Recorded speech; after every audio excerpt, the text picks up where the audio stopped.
여기가 공공건축 인테리어를 하신 거잖아요. 네, 그렇죠. 총 사업비는 어떻게 선정을 해야 되나요? 안녕하세요. 에이탑 건축의 김정환 건축사입니다. 근데 건축사하고 건축가하고 뭐가 차이가 있나요? 의사는 의사 면허가 있잖아요. 건축사도 똑같이 면허가 있는 건축사라고 하고, 보통 우리가 일반적으로 건축 일을 하는데 열심히 작가처럼 일을 하는 사람들이 건축가라고 얘기하죠. 열심히 하는 사람들은 건축가, 네. 열심히 안 해도 그 목수분도 자격증 있으면 건축사. 아, 그런 건가요? 맞죠? 네. 그럼 건축사 시험을 또 열심히 안 해서 땄다고? 그러니까 제가 좀 약간 재밌게 그러시죠? 만든 건데, 네. 그러니까 뭔가 그래서 자격증이라는 게 만들어지면 건축사. 여기가 공공건축 인테리어를 하신 거잖아요. 네, 그렇죠. 오늘 사실 주제가 공공건축 인테리어 리모델링 이런 것들 예산 잡는 거, 빌라잡이에 대한 얘기를 좀 하려고 해요. 네, 예. 네. 공공건축은 어떻게 따내는 겁니까? 미리 했던 건물들을 보고 찾아오신 분들이 제일 많죠. 왜냐면 공공건축이 일반적인 인테리어나 일반적인 건축보다 훨씬 더 까다롭거든요. 그리고 이제 해야 될 일들도 너무 많고, 그러다 보니까 그에 대한 이제 프로세스를 알아야 되는데 모르신 분들이 워낙 많아요. 저희가 했던 거를 보고 연락을 주셔서 어떤 프로젝트를 봤는데 너무 좋더라, 우리도 좀 하고 싶다, 그렇게 하신 분들이 좀 많습니다. 공공건축은 대부분 국가에서 하는 사업들인 거죠? 아, 그러지는 않아요. 국가에서 하는 사업도 있고, 소위 말하는 지자체죠. 이게 시청, 구청 뭐 이런 데서 하는 데도 있고, 저희가 하는 데 중에서는 공단도 있습니다. 자, 그렇다면 공공건축을 할 때 총 사업비는 어떻게 선정을 해야 되나요? 잘해야죠.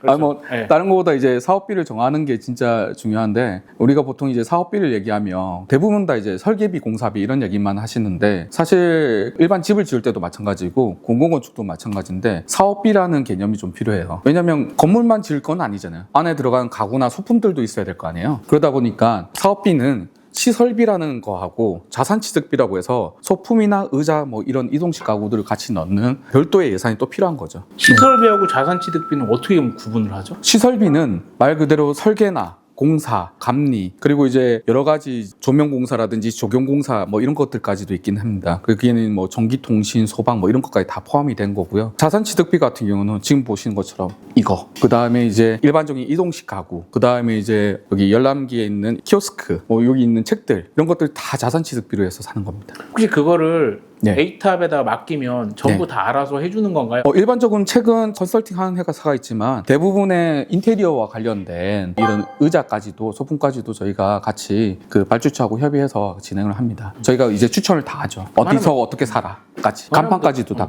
시설비 중에서 가장 많이 비용이 들어가는 데가 어느 쪽이나요? 공사비죠. 공사비. 공사비에는 건축공사, 전기공사, 통신공사, 기계공사, 소방공사 뭐 이렇게 있는데, 일반 집을 지을 때는 시공사 하나 딱 선정하면 시공사가 건물 다 짓잖아요.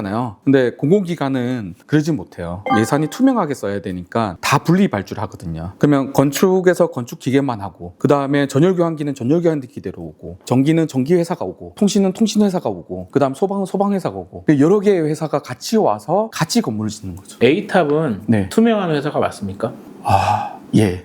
투명할 수밖에 없는 것 같아요. 예. 제 피부가 투명하지 않아가지고.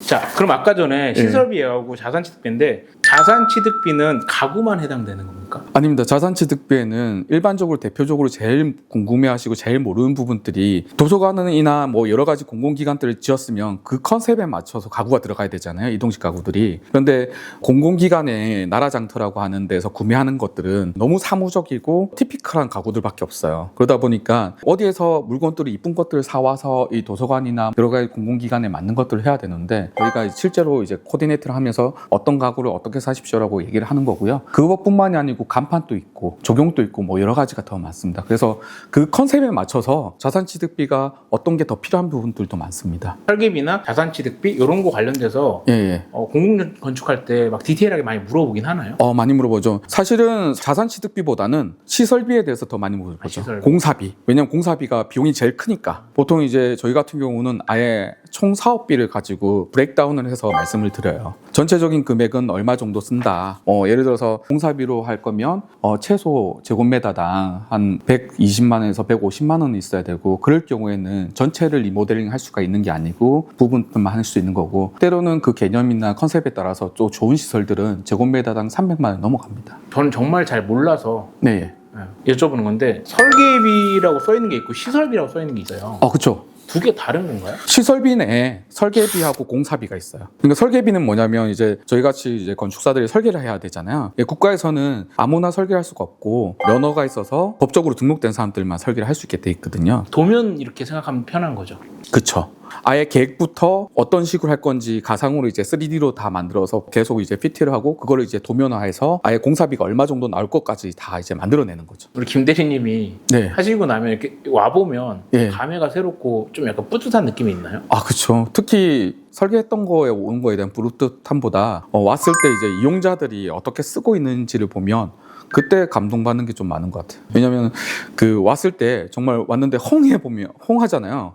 내가 설계 이따구로밖에 못했나 뭐 이런 죄책감도 들겠죠.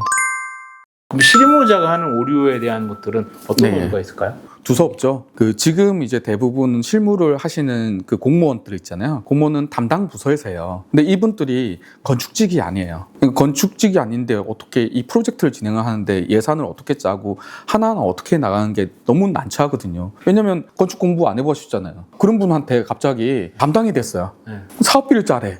그런 경우가 이런 데서 많아요?